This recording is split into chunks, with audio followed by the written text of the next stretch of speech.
Hello viewers, welcome to today's lesson. இன்னைக்கு நம்ம லெசன்ல resultant of two forces அப்படினா என்னன்னு படிக்க போறோம். அதுக்கு அப்புறம் parallelogram law of forcesனா என்னன்னு பார்க்க போறோம். சரிங்களா? நமக்கு force is a vector quantity அப்படினு தெரியும். forceக்கு magnitude அதாவது strengthம் இருக்கு, directionம் இருக்கு. சரிங்களா? அதனால force வந்து ஒரு vector quantity.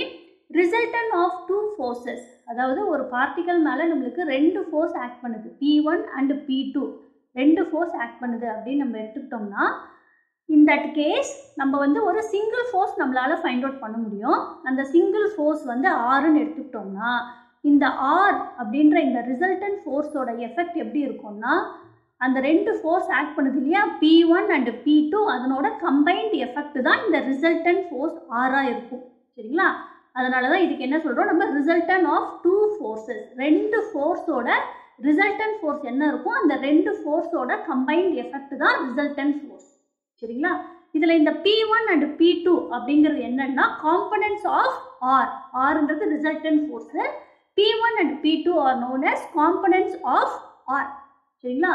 இப்போ நம்மளுக்கு parallelogram law of forces அப்படின்னா என்னன்னு பார்க்க போகிறோம். So using this law we are finding the magnitude and direction of the resultant force. ஓகேங்களா? இப்போ let P and Q are the two forces acting at a point, then we are finding the resultant force. What is the resultant force? The magnitude and direction of the resultant force என்னன்னு நம்ம கண்டுபிடிக்க போறோம். சரிங்களா? So இந்த parallelogram law of force என்ன சொல்லுதுன்னா நம்மளுக்கு if two forces acting at a point, ரெண்டு ஃபோர்ஸ் நம்மளுக்கு ஒரு பாயிண்ட்ல ஆக்ட் பண்ணுது அப்படின்னா நம்ம அந்த ரிசல்டன்ட் ஃபோர்ஸ் அதாவது the two forces acting at a point are represented by two adjacent sides of the parallelogram. நம்ம parallelogramல ரெண்டு adjacent sideல அந்த ரெண்டு ஃபோர்ஸ் ஆக்ட் பண்ணுது இல்லையா, அதை நம்ம ரெப்ரசன்ட் பண்றோம் அப்படின்னா அதனோட ரிசல்டன்ட் ஃபோர்ஸ் நம்ம எப்படி ரெப்ரசன்ட் பண்ணணும் அப்படின்னா அந்த ரிசல்டன்ட் ஃபோர்ஸோட மேக்னிடியூடும் டைரக்ஷனும் அந்த பாயிண்ட்ல இருந்து நம்மளுக்கு டயக்னல், அந்த parallelogram டயக்னல் வரைஞ்சோம்னா அந்த டயக்னல் தான் அந்த ரிசல்டன்ட் ஃபோர்ஸோட மேக்னிடியூடும் டைரக்ஷனும். சரிங்களா? இதுதான் parallelogram law of forces. Any two forces acting at a point be represented by two adjacent sides of the parallelogram drawn from that point, and their resultant, and the resultant is represented in magnitude and direction by the diagonal of the parallelogram. சரிங்களா? இப்போ இது வந்து ஒரு parallelogram இல்லையா, இங்க ஏன்றது ஒரு point, PQ are the two forces acting at this point. சரியா? இப்போ இது வந்து adjacent sides of the parallelogram. இப்போ இந்த பாயிண்ட்ல இருந்து நம்ம ஒரு diagonal வரைஞ்சோம்னா அந்த diagonal எதை ரெப்ரசன்ட் பண்ணுது, ரிசல்டன்ட் ஃபோர்ஸோட மேக்னிடியூடையும் டைரக்ஷனையும் இந்த diagonal ரெப்ரசன்ட் பண்ணுது. சரிங்களா? இதுதான் statement of the parallelogram law of forces. சரிங்களா? இப்போ இதை யூஸ் பண்ணி நம்ம எப்படி இதை ப்ரூஃப் பண்றதுன்னு பார்க்க போறோம். இப்போ by using vector form, அதாவது இங்க வந்து AB இது வந்து ஒரு adjacent side இல்லையா, AB அப்படிங்கிற இந்த டைரக்ஷன்ல Pன்ற ஃபோர்ஸ் ஆக்ட் பண்ணுது, AD இதுல வந்து Qன்ற ஃபோர்ஸ் ஆக்ட் பண்ணுது. நம்ம வந்து இந்த parallelogram கம்ப்ளீட் பண்றோம், ABCD அப்படின்னு கம்ப்ளீட் பண்ணும்போது R இந்த டயகனல் எதை ரெப்ரசன்ட் பண்ணுது, by the statement this is the resultant of the force. இதை வந்து நம்ம வெக்டார் ஃபார்ம்ல எப்படி டினோட் பண்ணோம், AB vector plus AD vector equal to AC vector. சரிங்களா? வெக்டார் ஃபார்ம்ல AB vector plus AD vector equal to AC vector, that is P vector plus Q vector equal to R, that is P plus Q equal to R. சரிங்களா? இப்போ இது analytical மெத்தட்ல நம்ம எப்படி solve பண்றது அப்படின்னா நம்ம என்ன செய்யறோம், இங்க இருந்து ஒரு பெர்பெண்டிகுலர் வரைகிறோம். சரிங்களா? பெர்பெண்டிகுலர் வரைஞ்சிட்டு இந்த AB அப்படிங்கிற இந்த அட்ஜசன்ட் சைடை எக்ஸ்டெண்ட் பண்றோம். எக்ஸ்டெண்ட் பண்ணிட்டு இங்க ஈன்ற பாயிண்ட் எடுத்துக்கிறோம். சரிங்களா?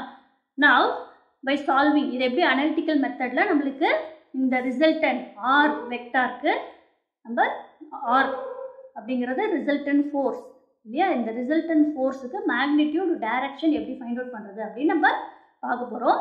அனாலிட்டிக்கல் மெத்தட்ல நம்ம இப்போ எப்படி சால்வ் பண்றோம் அப்படின்னா P and Q are inclined at an angle alpha. சரிங்களா? இங்க வந்து P vector and Q vector are acting at the point A இல்லையா? So they are inclined at an angle alpha. சரிங்களா? இப்போ நம்ம இங்க இருந்து ஒரு பெர்பெண்டிகுலர் வரைஞ்சோம்.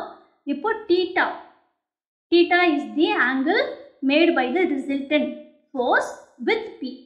சரிங்களா? இந்த resultant force R அப்படிங்கிறது thetaன்ற ஆங்கிளை Pல வந்து நம்மளுக்கு இந்த இனிஷியல் லைன்ல இப்படி வந்து it makes an angle theta. சரிங்களா? இப்போ நம்மளுக்கு இந்த ட்ரையாங்கிள் ACE இந்த ஃபுல்லா இந்த ட்ரையாங்கிள் நம்ம கன்சிடர் பண்ணிக்கிறோம். ACE இது வந்து 90 டிகிரி பெர்பெண்டிகுலர் வரைஞ்சோம் இல்லையா? So this is opposite side, this is adjacent, this is hypotenuse. So by using Pythagoras theorem, AC square equal to AE square plus CE square. இப்போ AE square நம்ம split பண்ணி AB plus BE அப்படின்னு எழுதிக்கலாம். சரிங்களா? So AE square is AB plus BE whole square plus CE square. ஓகேங்களா? இப்போ நம்ம இந்த சின்ன ட்ரையாங்கிள் இதை கன்சிடர் பண்ணிக்கலாம். That is CBE. இந்த ட்ரையாங்கிளை கன்சிடர் பண்ணும்போது இந்த ஆங்கிள் வந்து ஆல்ஃபா இல்லையா? அப்போ இதுவும் என்ன நம்மளுக்கு ஆல்ஃபா தான். இது 90 ஓகேவா? இது 90ன்றதுனால இது வந்து ஹைபோட்டனஸ், நம்மளுக்கு இது அட்ஜசன்ட், இது opposite. This is a parallelogram. So opposite sides are equal. அப்போ இந்த டைரக்ஷனில் நம்மளுக்கு இந்த ஃபோர்ஸ் Q ஆக்ட் பண்ணுது இல்லையா? அப்போ இதுவும் நம்மளுக்கு என்ன Q தான். சரிங்களா? So from triangle BCE cos alpha எப்படி எழுதலாம்? adjacent by hypotenuse BC அப்படிங்கிறது நம்மளுக்கு என்ன Q. magnitude of the force என்ன இங்க Q. இது வந்து parallelogram, opposite sides are equal, அதனால இதுவும் நம்மளுக்கு Q தான். So cos alpha is equal to BE by BC, adjacent by hypotenuse. Adjacent by hypotenuse நம்ம இங்க எழுதணும்னா, so from this you can write BE equal to BC into cos alpha. சரிங்களா? இங்க வந்து மிஸ்டேக் ஆயிடுச்சு. BE equal to BC cos alpha. சரிங்களா? அதே மாதிரி sin alpha is equal to opposite by hypotenuse. So sin alpha is equal to CE by BC. So from this BE equal to நம்மளுக்கு BC வந்து Q னு தெரியும், Q cos alpha. அதே மாதிரி CE equal to Q sin alpha. சரிங்களா? இது வந்து இந்த சின்ன ட்ரையாங்கிளை கன்சிடர் பண்ணும்போது we will find what is BE and CE நம்மளுக்கு என்னன்னு கிடைக்கும். BE equal to Q cos alpha and CE equal to Q sin alpha. இப்போ இது ரெண்டுத்தையும் கொண்டு போயிட்டு நம்ம இங்க சப்ஸ்டிட்யூட் பண்ண போறோம். So AC square is equal to ACங்கிறது என்ன? R. The resultant is represented by R. Resultant R நம்ம ரெப்ரசன்ட் பண்றோம். AC equal to R square. இங்க என்ன இருக்கு? ABன்றது என்ன நம்மளுக்கு? T இல்லையா? AB equal to T. So AB plus BE whole square. AB BE நம்ம இப்பதான் ஃபைண்ட் அவுட் பண்ணோம். Q cos alpha plus CE வந்து Q sin alpha.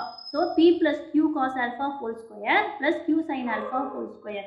இப்போ நம்ம இதை வந்து சிம்பிளிஃபை பண்ணோம். A plus B whole square இதை எக்ஸ்பாண்ட் பண்ணுறோம். எக்ஸ்பாண்ட் பண்ணால் A square plus B square plus 2AB plus squaring this Q square sin square alpha கிடைக்கும். இப்போ இந்த ரெண்டு டேர்மையும் நம்ம கம்பைன் பண்ணோம்னா Q ஸ்கொயரை வெளியே எடுத்தோம்னா cos square alpha plus sin square alpha 1 ஆயிடும். So R square is P square plus Q square plus 2PQ cos alpha. சரிங்களா? This is R square. Square root எடுத்தா square root of R is square root of P square plus Q square plus 2PQ cos alpha. This is called the magnitude. இது என்னது? magnitude of the resultant force.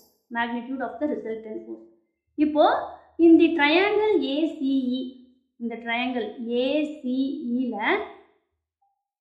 tan theta is equal to opposite side by adjacent side. Opposite side என்ன? CE by AE. CE by AE. Tan theta equal to. இப்போ நம்ம AE எப்படி எழுதலாம்? AB plus BE எழுதலாம் இல்லையா? So CE by AB plus BE. நம்மளுக்கு CE Q sin alpha நம்மளுக்கு தெரியும். And AB is P and BE is Q q cos alpha. This is tan theta. This is the direction of the resultant force, which is q sin alpha by p plus q cos alpha. So the equation 1 and 2 represents resultant force, the magnitude and direction of the resultant force. R oda magnitude 1 and direction enna q sin alpha by p plus q cos alpha. சரிங்களா? இப்போ நம்மளுக்கு இப்போ இந்த alpha அப்படிங்கிறது 90 டிகிரிஸா இருந்ததுன்னா, இந்த alpha 90 இருந்ததுன்னா, the alpha is at right angle, p and q are the two forces inclined at right angles இருந்ததுன்னா, அப்போ நம்மளுக்கு resultant force நம்மளுக்கு என்னவா ஆகும்? இங்க பாருங்க, இங்க ஆல்ஃபா 90 இருந்ததுன்னா cos 90 0. அப்போ ரிசல்டன் என்ன ஆகும்? Root of P square plus Q square tan theta. Alpha நம்மளுக்கு 90 இல்லையா? அப்போ டினாமினேட்டரில் cos 90 இங்கே 0 ஆகிடும். நியூமரேட்டரில் 90 போட்டால் sin 90 1 ஆகும். Therefore tan theta is equal to q by p கிடைக்கும். This is the case when alpha equal to 90 degrees. Alpha equal to 90 இருக்கும்போது resultant r equal to root of p square plus q square. Tan theta is q by p ன்னு கிடைக்கும். சரிங்களா? இதே வந்து the two forces are equal. நம்ம வந்து first the two forces are unequal ன்னு எடுத்துக்கிட்டோம். சரிங்களா? AB அப்படிங்கிற இந்த டைரக்ஷன்ல Pன்ற ஃபோர்ஸும் ADல Q, the forces are unequal எடுத்துக்கிட்டோம். If the forces are equal in magnitude அப்படின்னு இருக்கும்போது, அப்போ force ஈக்குவலா இருந்தா ரிசல்டன் என்ன ஆகுது? இப்போ q equal to p, pயும் qவும் சேம் தான் இல்லையா? p equal to qன்னும் போது நம்மளுக்கு p square plus p square plus 2p square cos alpha கிடைக்கும்.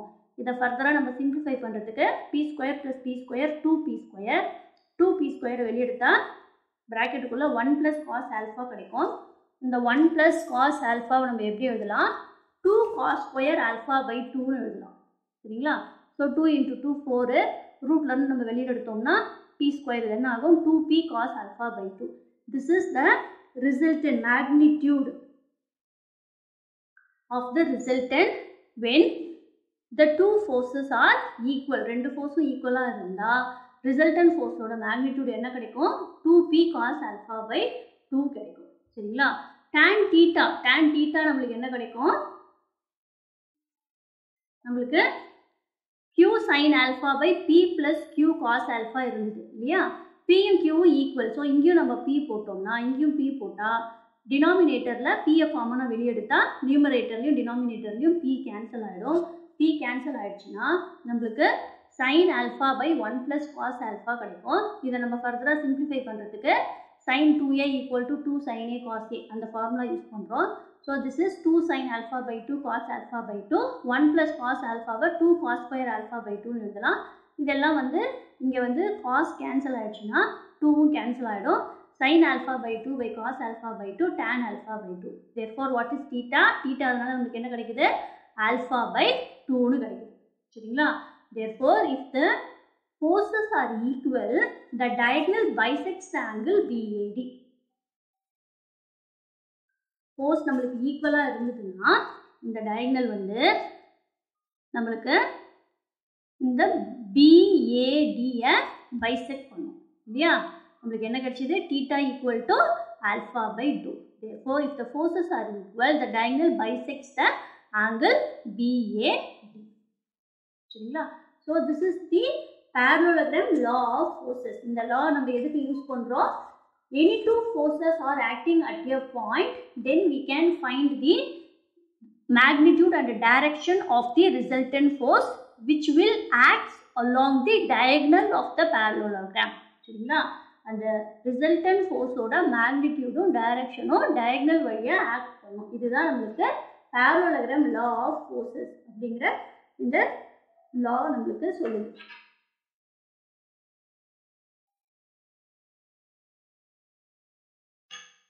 Thanks for watching, students.